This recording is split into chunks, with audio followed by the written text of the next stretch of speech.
கர்த்தராகிய இயேசு கிறிஸ்துவின் பரிசுத்த நாமம் மகிமைப்படுவதாக. இன்றைக்கான வேத பகுதி நியாயாதிபதிகளின் புஸ்தகம் 16ஆம் அதிகாரம் முதல் 18ஆம் அதிகாரம் வரைக்கும் வாசிக்க கேட்போம். இந்த வேத வாக்கியங்களை வாசிக்கிறவனும் கேட்கிறவர்களும் அதன்படி கை கொண்டு நடக்கிறவர்களும் பாக்கியவான்கள். வாசிப்போம். பின்பு சிம்சோன் காசாவுக்கு போய் அங்கே ஒரு வேசியை கண்டு அவளிடத்தில் போனான். அப்பொழுது சிம்சோன் இங்கே வந்திருக்கிறான் என்று காசா ஊராருக்கு சொல்லப்பட்டது. அவர்கள் காலையில் வெளிச்சமாகிற போது அவனை கொன்று போடுவோம் என்று சொல்லி அவனை வளைந்து கொண்டு முழுதும் அவனுக்காக பட்டண வாசலில் பதிவிருந்து முழுதும் பேசாதிருந்தார்கள். சிம்சோன் நடுராத்திரி மட்டும் படுத்திருந்து நடுராத்திரியில் எழுந்து பட்டணத்து வாசல் கதவுகளையும் அதன் 2 நிலைகளையும் பிடித்து தாழ்பாலோடு கூட பேர்த்து தன் தோளின் மேல் வைத்து எபிரோனுக்கு எதிரே இருக்கிற மலையின் உச்சிக்கு சுமந்து கொண்டு போனான். அதற்கு பின்பு அவன் சோரேக் ஆற்றங்கரையில் இருக்கிற தெலிலாள் என்னும் பேருள்ள ஒரு ஸ்திரீயோடு சிநேகிதமாயிருந்தான். அவளிடத்திற்கு பெலிஸ்தரின் அதிபதிகள் போய், நீ அவனை நயம் பண்ணி அவனுடைய மகாபலம் எதனாலே உண்டாயிருக்கிறது என்றும் நாங்கள் அவனை கட்டி சிறுமைப்படுத்துகிறதற்கு எதனாலே அவனை மேற்கொள்ளலாம் என்றும் அறிந்துகொள். அப்பொழுது நாங்கள் ஒவ்வொருவரும் 1100 வெள்ளிக்காசு உனக்கு கொடுப்போம் என்றார்கள். அப்படியே தெலிலாள் சிம்சோனை பார்த்து, உன் மகா பலம் எதனாலே உண்டாயிருக்கிறது? உன்னை சிறுமைப்படுத்தும்படி எதனாலே கட்டலாம் என்று நீ எனக்கு சொல்ல வேண்டும் என்றாள். அதற்கு சிம்சோன், உலராத பச்சையான 7 அகனினார் கயிறுகளாலே என்னை கட்டினால் நான் பலட்சியமாகி மற்ற மனுஷனைப் போல் ஆவேன் என்றான். அப்பொழுது பெலிஸ்தரின் அதிபதிகள் உலராத பச்சையான 7 அகனினார் கயிறுகளை அவளிடத்திற்கு கொண்டு வந்தார்கள். அவைகளால் அவள் அவனை கட்டினாள். பதிவிருந்தவர்கள் அறை வீட்டில் காத்திருக்கும் போது அவள், சிம்சோனே, பெலிஸ்தர் உன்மேல் வந்துவிட்டார்கள் என்றாள். அப்பொழுது சணல் நூலானது நெருப்புப்பட்ட உடனே இற்று போகிறது போல அவன் அந்த கயிறுகளை அறுத்து போட்டான். அவன் பலம் இன்னதனாலே உண்டாயிருக்கிறது என்று அறியப்படவில்லை. அப்பொழுது தெலிலாள் சிம்சோனை பார்த்து, இதோ என்னை பரியாசம் பண்ணி எனக்கு பொய் சொன்னாய். இப்போதும் உன்னை எதனாலே கட்டலாம் என்று எனக்கு சொல்ல வேண்டும் என்றாள். அதற்கு அவன், இதுவரைக்கும் ஒரு வேளைக்கும் வழங்காதிருக்கிற புது கயிறுகளால் என்னை இறுக கட்டினால் நான் அலட்சியமாகி மற்ற மனுஷனைப் போல் ஆவேன் என்றான். அப்பொழுது தெலிலாள் புது கயிறுகளை வாங்கி அவைகளால் அவனை கட்டி, சிம்சோனே, பெலிஸ்தர் உன்மேல் வந்துவிட்டார்கள் என்றாள். பதிவிருக்கிறவர்கள் அறை வீட்டில் இருந்தார்கள். ஆனாலும் அவன் தன் புயங்களில் இருந்து கயிறுகளை ஒரு நூலைப் போல அறுத்து போட்டான். பின்பு தெலிலாள் சிம்சோனை பார்த்து, இதுவரைக்கும் என்னை பரியாசம் பண்ணி எனக்கு பொய் சொன்னாய். உன்னை எதனாலே கட்டலாம் என்று எனக்கு சொல்ல வேண்டும் என்றாள். அதற்கு அவன், நீ என் தலைமயிரின் 7 ஜடைகளையும் நெசவு நூல் பாவோடே பின்னிவிட்டால் ஆகும் என்றான். அப்படியே அவள் செய்து அவைகளை ஆணி அடித்து மாட்டி, சிம்சோனே, பெலிஸ்தர் உன்மேல் வந்துவிட்டார்கள் என்றாள். அவன் நித்திரை விட்டு எழும்பி நெசவு ஆணியையும் நூல் பாவையையும் கூட பிடுங்கி கொண்டு போனான். அப்பொழுது அவள் அவனை பார்த்து, உன் இருதயம் என்னோடு இராதிருக்க உன்னை சிநேகிக்கிறேன் என்று நீ எப்படி சொல்லுகிறாய்? நீ இந்த 3 விஷயம் என்னை பரியாசம் பண்ணினாய் அல்லவா? உன்னுடைய மகாபலம் எதனாலே உண்டாயிருக்கிறது என்று எனக்கு சொல்லாமற் போனாயே என்று சொல்லி இப்படி அவனை தினம் தினம் தன் வார்த்தைகளினாலே நெருக்கி அலட்டி கொண்டிருக்கிறதுனால் சாகத்தக்கதாய் அவன் ஆத்மா வசனப்பட்டு தன் இருதயத்தை எல்லாம் அவளுக்கு வெளிப்படுத்தி, சவரகன் கத்தி என் தலையின் மேல் படவில்லை, நான் என் தாயின் கர்ப்பத்தில் பிறந்தது முதல் தேவனுக்கென்று நசரேயனானவன், என் தலை சிரைக்கப்பட்டால் என் பலம் என்னை விட்டு போம், அதனாலே நான் வளட்சியமாகி மற்ற எல்லா மனுஷரைப் போலும் ஆவேன் என்று அவளிடத்தில் சொன்னான். அவன் தன் இருதயத்தை எல்லாம் தனக்கு வெளிப்படுத்தினதை தெளிலால் கண்டபோது அவன் பெலிஸ்தரின் அதிபதிகளுக்கு ஆள் அனுப்பி, இந்த ஒரு விசை வாருங்கள், அவன் தன் இருதயத்தை எல்லாம் எனக்கு வெளிப்படுத்தினான் என்று சொல்லச் சொன்னான். அப்பொழுது பெலிஸ்தரின் அதிபதிகள் வெள்ளிக்காசுகளை தங்கள் கையில் எடுத்துக்கொண்டு அவளிடத்துக்கு வந்தார்கள்.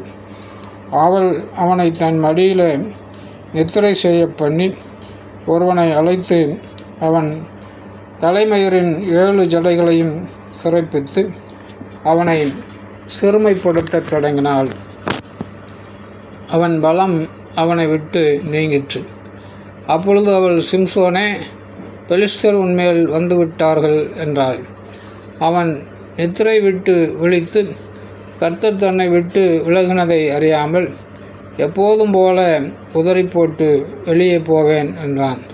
பெலிஸ்தர் அவனை பிடித்து அவன் கண்களை பிடுங்கி அவனை காசாவுக்கு கொண்டு போய் அவனுக்கு 2 வெண்கல விலங்குகளை போட்டு சிறைச்சாலையிலே மாவரைத்து கொண்டிருக்க வைத்தார்கள். அவன் தலைமையில் சிறைக்கப்பட்ட பின்பு திரும்பவும் முளைக்க தொடங்கிற்று. பெலிஸ்தரின் பிரபுக்கள், நம்முடைய பகைஞனாகிய சிம்சோனை நம்முடைய தேவன் நம்முடைய கையில் ஒப்பு கொடுத்தார் என்று சொல்லி தங்கள் தேவனாகிய தாகோனுக்கு ஒரு பெரிய பலி செலுத்தவும் சந்தோஷம் கொண்டாடவும் கூடி வந்தார்கள். ஜனங்கள் அவனை கண்டவுடனே, நம்முடைய தேசத்தை பாழாக்கி நம்மில் அநேகரை கொன்று போட்ட நம்முடைய பகைஞனை நம்முடைய தேவன் நமது கையில் ஒப்பு கொடுத்தார் என்று சொல்லி தங்கள் தேவனை புகழ்ந்தார்கள். இப்படி அவர்கள் மனமகிழ்ச்சியாக இருக்கும்போது நமக்கு முன்பாக வேடிக்கை காட்டும்படிக்கு சிம்சோனை கூட்டிக் கொண்டு வாருங்கள் என்றார்கள். அப்பொழுது சிம்சோனை சிறைச்சாலையிலிருந்து கூட்டிக் கொண்டு வந்தார்கள். அவர்களுக்கு முன்பாக வேடிக்கை காட்டினான். அவனை தூண்களுக்கு நடுவே நிறுத்தினார்கள். சிம்சோன் தனக்கு கைலாகு கொடுத்து நடத்துகிற வெள்ளையாண்டானை விட வீட்டை தாங்குகிற தூண்களினாலே நான் சாய்ந்து கொண்டிருக்கும்படி அவைகளை நான் தடவி பார்க்கட்டும் என்றான். அந்த வீடு புருஷராலும் ஸ்திரீகளாலும் நிறைந்திருந்தது.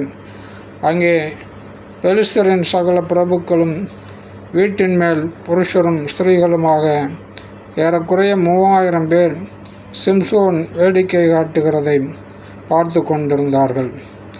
அப்பொழுது சிம்சோன் கர்த்தரை நோக்கி கூப்பிட்டு, கர்த்தராகிய ஆண்டவரே, நான் என் 2 கண்களுக்காக ஒரே தீர்வையாய் பெலிஸ்தர் கையிலே பழி வாங்கும்படிக்கு இந்த ஒரு விசை மாத்திரம் என்னை நினைத்தருளும் தேவனே, பலப்படுத்தும் என்று சொல்லி சிம்சோன் அந்த வீட்டை தாங்கி நிற்கிற 2 நடுத்தூண்களில் ஒன்றை தன் வலது கையினாலும் மற்றொன்றை தன் இடது கையினாலும் பிடித்து கொண்டு, என் ஜீவன் பெலிஸ்தரோடு கூட மடியக்கடவுது என்று சொல்லி பலமாய் சாய்க்க அந்த வீடு அதிலிருந்த பிரபுக்கள் மேலும் எல்லா ஜனங்கள் மேலும் விழுந்தது.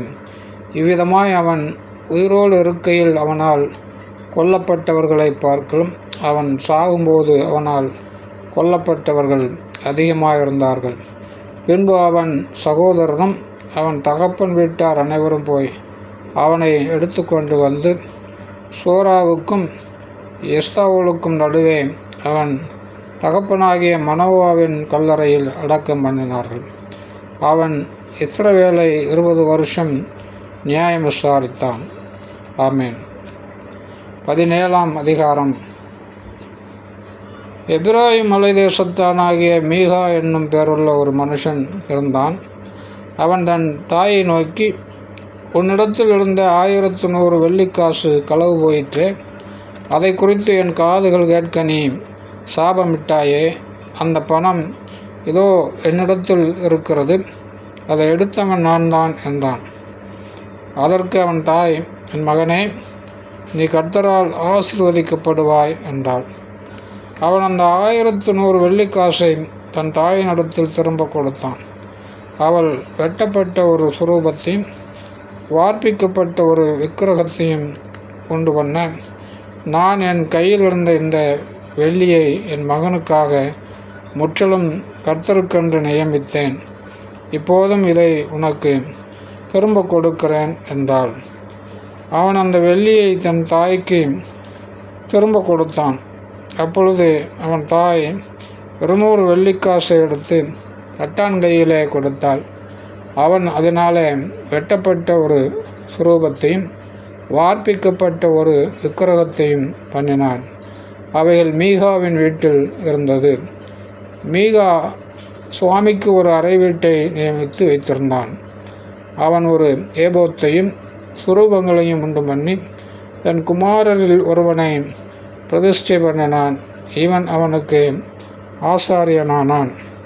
அந்நாட்களில் இஸ்ரவேலிலே ராஜா இல்லை. அவனவன் தன் பார்வைக்கு சரிபோனபடி செய்து வந்தான். யூதாவிலுள்ள பெத்லகேம் ஊரானும் லேவியனுமான ஒரு வாலிபன் அங்கே தங்கியிருந்தான். அந்த மனுஷன் எங்கேயாகிலும் பரதேசியாய் போய் தங்கும்படிக்கு யூதாவிலுள்ள பெத்லகேம் ஊரை விட்டு புறப்பட்டு பிரயாணம் போகையில் எப்பிராயீம் மலைதேசத்தில் இருக்கிற மீகாவின் வீட்டில் வந்து சேர்ந்தான். எங்கே இருந்து வந்தாய் என்று மீகா அவனை கேட்டதற்கு அவன், நான் யூதாவிலுள்ள பெத்லகேம் ஊரானாகிய லேவியன், எங்கேயாகிலும் போய் தங்கப்போகிறேன் என்றான். அப்பொழுது மீகா, நீ என்னிடத்தில் இரு, நீ எனக்கு தகப்பனும் ஆசாரியனுமாயிருப்பாய். நான் உனக்கு வருஷத்திலே 10 வெள்ளிக்காசையும் மாற்று வஸ்திரத்தையும் உனக்கு வேண்டிய ஆகாரத்தையும் கொடுப்பேன் என்று அவனிடத்தில் சொன்னான். அப்படியே லேவியன் உள்ளே போனான். அந்த லேவியன் அந்த மனிதனிடத்தில் இருக்க சம்மதித்தான். அந்த வாலிபன் அவனுக்கு அவன் குமாரரில் ஒருவனைப் போல் இருந்தான். மிக அந்த லேவியனை பிரதிஷ்டை பண்ணினான். அந்த வாலிபன் அவனுக்கு ஆசாரியனாகி மீகாவின் வீட்டில் இருந்தான். அப்பொழுது மீகா, எனக்கு ஆசாரியனாக ஒரு லேவியன் அகப்பட்டபடினால் கர்த்தர் எனக்கு நன்மை செய்வார் என்று இப்பொழுது அறிந்திருக்கிறேன் என்றான். ஆமேன். 18ஆம் அதிகாரம். அந்நாட்களில் இஸ்ரவேலிலே ராஜா இல்லை. தான் கோத்திரத்தார் குடியிருக்கிறதற்கு தங்களுக்கு சுதந்திரம் தேடினார்கள்.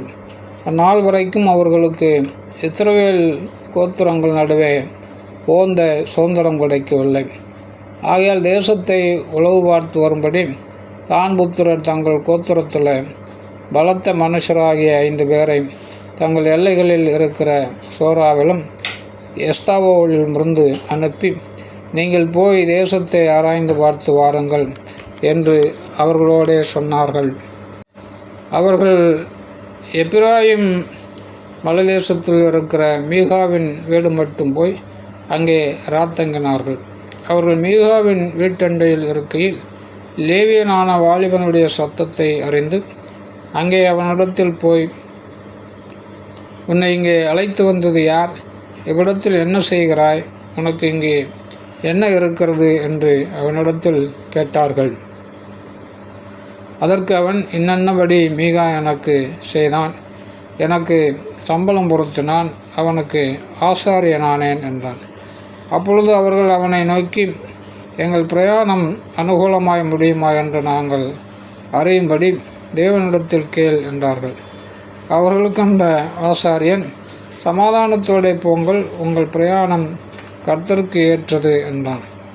அப்பொழுது அந்த 5 மனிதரும் புறப்பட்டு லாயிசுக்கு போய் அதில் குடியிருக்கிற ஜனங்கள் சீதோனியருடைய வழக்கத்தின்படியே பயமில்லாமல் அமெரிக்கையும் சுகமுமாய் இருக்கிறதையும் தேசத்தில் அவர்களை அடக்கி ஆள யாதொரு அதிகாரியும் இல்லை என்பதையும் அவர்கள் சீதோனியருக்கு தூரமானவர்கள் என்பதையும் அவர்களுக்கு ஒருவரோடும் கவை காரியம் இல்லை என்பதையும் கண்டு சோராவிலும் எஸ்தோவாவிலும் இருக்கிற தங்கள் சகோதரரிடத்திற்கு திரும்பி வந்தார்கள். அவர்கள் சகோதரர், நீங்கள் கொண்டு வருகிற செய்தி என்ன என்று அவர்களை கேட்டார்கள். அதற்கு அவர்கள், எழும்புங்கள், அவர்களுக்கு விரோதமாய் போவோம், வாருங்கள். அந்த தேசத்தை பார்த்தோம், அது மிகவும் நன்றாயிருக்கிறது. நீங்கள் சும்மா இருப்பீர்களா? அந்த தேசத்தை சுதந்தரித்து கொள்ளும்படி புறப்பட்டு போக அசதியாகிறாதீங்கள். நீங்கள் அங்கே சேரும்போது சுகமாய் குடியிருக்கிற ஜனங்களிடத்தில் சேருவீர்கள். அந்த தேசம் விஸ்தாரமாயிருக்கிறது. தேவன் அதை உங்கள் கையில் ஒப்பு கொடுத்தார். அது பூமியில் உள்ள சகல வஸ்துவும் குறைவில்லாமல் இருக்கிற இடம் என்றார்கள். அப்பொழுது சோராவிலும் எஸ்தாவோலிலும் இருக்கிற தான் கோத்திரத்தாரில் 600 பேர் ஆயுதபாணிகளாய் அங்கே இருந்து புறப்பட்டு போய் யூதாவில் உள்ள கிரியாத்தியாரிமிலே பாளையமடைந்தார்கள். ஆதலால் அது நாள் வரைக்கும் மக்னிதான் என்னப்படும். அது கிரியாத்தியாரேமின் பின்னாலே இருக்கிறது. பின்பு அவர்கள் அங்கே இருந்து எப்ராயிம் மலைக்கு போய் மீகாவின் வீடு மட்டும் வந்தார்கள். அப்பொழுது லாயிசின் நாட்டை உளவு பார்க்க போய் வந்த 5 மனுஷர் தங்கள் சகோதரரை பார்த்து, இந்த வீடுகளில் ஏபோத்தும் சுரூபங்களும் வெட்டப்பட்ட விக்கிரகமும் வார்ப்பிக்கப்பட்ட விக்கிரகமும் இருக்கிறது என்று உங்களுக்கு தெரியுமா? இப்போதும் நீங்கள் செய்ய வேண்டியதை யோசித்து கொள்ளுங்கள் என்றார்கள். அப்பொழுது அவ்விடத்திற்கு திரும்பி மீகாவின் வீட்டில் இருக்கிற லேவியனான வாலிபனின் வீட்டிலே வந்து அவனிடத்தில் சுகசெய்தி விசாரித்தார்கள். ஆயுதபாணிகளாகிய தான் புத்திரர் 600 பேரும் வாசற்படியிலே நின்றார்கள். ஆசாரியனும் ஆயுத பாணிகளாகிய 600 பேரும் வாசற்படியிலே நிற்கையில் தேசத்தை உளவு பார்க்க போய் வந்த அந்த 5 மனுஷர் உள்ளே புகுந்து வெட்டப்பட்ட விக்கிரகத்தையும் ஏபோத்தையும் சுரூபங்களையும் வார்ப்பிக்கப்பட்ட விக்கிரகத்தையும் எடுத்து கொண்டு வந்தார்கள். அவர்கள் மீகாவின் வீட்டிற்குள் புகுந்து வெட்டப்பட்ட விக்கிரகத்தையும் ஏபோத்தையும் சுரூபங்களையும் வார்ப்பிக்கப்பட்ட விக்கிரகத்தையும் எடுத்து கொண்டு வரும்போது ஆசாரியன் அவர்களை பார்த்து, நீங்கள் செய்கிறது என்ன என்று கேட்டான். அதற்கு அவர்கள், நீ பேசாதே, உன் வாயை மூடிக்கொண்டு எங்களோடே வந்து எங்களுக்கு தகப்பனும் ஆசாரியனுமாயிரு. நீ ஒரே ஒருவன் வீட்டுக்கு ஆசாரியனாய் இருக்கிறது நல்லதோ? இஸ்ரவேலில் ஒரு கோத்திரத்திற்கும் வம்சத்திற்கும் ஆசாரியனாய் இருக்கிறது நல்லதோ என்றார்கள். அப்பொழுது ஆசாரியனுடைய மனது எதமியப்பட்டு அவன் ஏபோத்தையும் சுரூபங்களையும் வெட்டப்பட்ட விக்கிரகத்தையும் எடுத்துக்கொண்டு ஜனங்களுக்குள்ளே புகுந்தான். அவர்கள் திரும்பும்படி புறப்பட்டு பிள்ளைகளையும் ஆடு மாடுகளையும் பண்டம்பாடிகளையும் தங்களுக்கு முன்னே போகும்படி செய்தார்கள். அவர்கள் புறப்பட்டு மீகாவின் வீட்டை விட்டு கொஞ்ச தூரம் போனபோது மீகாவின் வீட்டிற்கு அயல் வீட்டார் கூட்டம் கூடி தான் புத்திரரை தொடர்ந்து வந்து அவர்களை பார்த்து கூப்பிட்டார்கள்.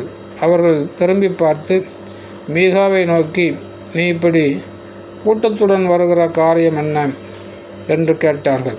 அதற்கு அவன், நான் உண்டு பண்ணின என்னுடைய தெய்வங்களையும் அந்த ஆசாரியனையும் கூட நீங்கள் கொண்டு போகிறீர்களே, இனி எனக்கு என்ன இருக்கிறது? நீ கூப்பிடுகிற காரியம் என்ன என்று நீங்கள் என்னிடத்தில் எப்படி கேட்கலாம் என்றான். தான் புத்திரர் அவனை பார்த்து, எங்கள் காதுகள் கேட்க கூக்குரலிடாதே, இட்டால் கோபிகள் உங்கள் மேல் விழுவார்கள். அப்பொழுது உன் ஜீவனுக்கும் உன் வீட்டாரின் ஜீவனுக்கும் மோசம் வருவித்துக் கொள்வாய் என்று சொல்லி தங்கள் வழியே நடந்து போனார்கள். அவர்கள் தன்னை பார்க்கலும் வளர்த்தவர்கள் என்று மீகா கண்டு அவன் தன் வீட்டுக்கு திரும்பினான். அவர்களோ மீகா உண்டு பண்ணினவைகளையும் அவனுடைய ஆசாரியனையும் கொண்டு போய் பயமில்லாமல் சுகமாக இருக்கிற லாயிஸ் ஊர் ஜனங்களிடத்தில் சேர்ந்து அவர்களை பட்டய கருக்கினால் வெட்டி பட்டணத்தை அக்கினியினால் சுட்டரித்து போட்டார்கள். அது சீதோனுக்கு தூரமாக இருந்தது. வேறே மனுஷரோடு அவர்களுக்கு சம்பந்தமில்லாமலும் இருந்தபடியால் அவர்களை தப்புவிப்பார் ஒருவரும் இல்லை. அந்த பட்டணம் பெத்ரேகோப்புக்கு சமீபமான பள்ளத்தாக்கில் இருந்தது. அவர்கள் அதை திரும்ப கட்டி அதிலே குடியிருந்து பூர்வத்தில் லாயிஸ் என்னும் பேர் கொண்டிருந்த அந்த பட்டணத்திற்கு இஸ்ரவேலுக்கு பிறந்த தங்கள் தகப்பனாகிய தானுடைய நாமத்தின்படியே தான் என்று பெயரிட்டார்கள். அப்பொழுது தான் புத்திரன் அந்த சுரூபத்தை தங்களுக்கு ஸ்தாபித்து கொண்டார்கள். மனாசேயின் குமாரனாகிய கெர்சோனின் மகன் யோனத்தானும் அவன் குமாரரும் அந்த தேசத்தார் சிறைப்பட்டு போன நாள் மட்டும் தான் கோத்திரத்தாருக்கு ஆசாரியனாயிருந்தார்கள். தேவனுடைய ஆலயம் சீலோவில் இருந்த காலம் முழுதும் அவர்கள் மீகா உண்டு பண்ணின சுரூபத்தை வைத்து கொண்டிருந்தார்கள். ஆமேன்.